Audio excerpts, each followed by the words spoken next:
15 আগস্টের সাধারণ ছুটি বাতিল করেছে অন্তর্বর্তীকালীন সরকার। মঙ্গলবার সন্ধ্যায় রাষ্ট্রীয় অতিথি ভবন যমুনায় প্রধান উপদেষ্টা ডক্টর মোহাম্মদ ইউনূসের সভাপতিত্বে অন্যান্য উপদেষ্টাদের সাথে অনুষ্ঠিত সভায় এই সিদ্ধান্ত নেওয়া হয়। ছাত্র জনতার গণ অভ্যুত্থানে শহীদদের উদ্দেশ্যে শোক প্রস্তাব গ্রহণের পাশাপাশি গণ অভ্যুত্থানে আহতদের চিকিৎসা ও শহীদ পরিবারকে সহায়তা দিতে সভায় নীতিমালা প্রণয়নের সিদ্ধান্ত হয়। বিস্তারিত জানাচ্ছেন সহকর্মী তাওহিদ মিথুন।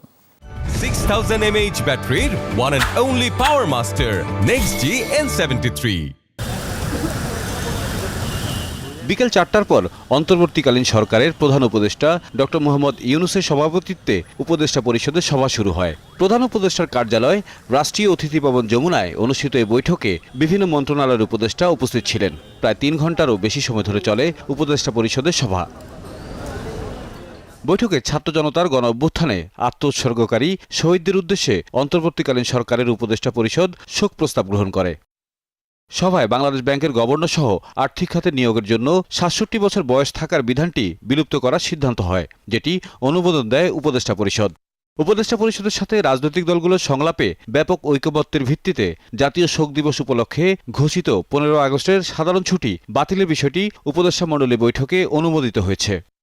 বৈঠকে স্বাস্থ্যসেবা বিভাগের উদ্যোগে বৈষম্য বিরোধী ছাত্র আন্দোলনের প্রতিনিধি, অর্থ বিভাগ, সমাজ কল্যাণ মন্ত্রণালয়, মাধ্যমিক ও উচ্চ মাধ্যমিক বিভাগ, কারিগরি ও মাদ্রাসা শিক্ষা বিভাগ, প্রাথমিক ও গণশিক্ষা মন্ত্রণালয় সহ সংশ্লিষ্ট অন্যান্য মন্ত্রণালয় ও বিভাগের প্রতিনিধিদের সমন্বয়ে একটি কমিটি গঠনের সিদ্ধান্ত নেওয়া হয়। ছাত্র জনতার সাম্প্রতিক গণ অভ্যুত্থানে আহতদের চিকিৎসা এবং শহীদ পরিবারকে সহায়তা প্রদানের উদ্দেশ্যে একটি নীতিমালা প্রণয়ন করা হবে। একই সাথে সাম্প্রতিক গণ অভ্যুত্থানে শহীদ এবং আহত ব্যক্তিদের পরিচিতি সহ পূর্ণাঙ্গ তালিকা প্রস্তুতের সিদ্ধান্ত নেওয়া হয়। তাওহিদ মিথুন, যমুনা নিউজ, ঢাকা।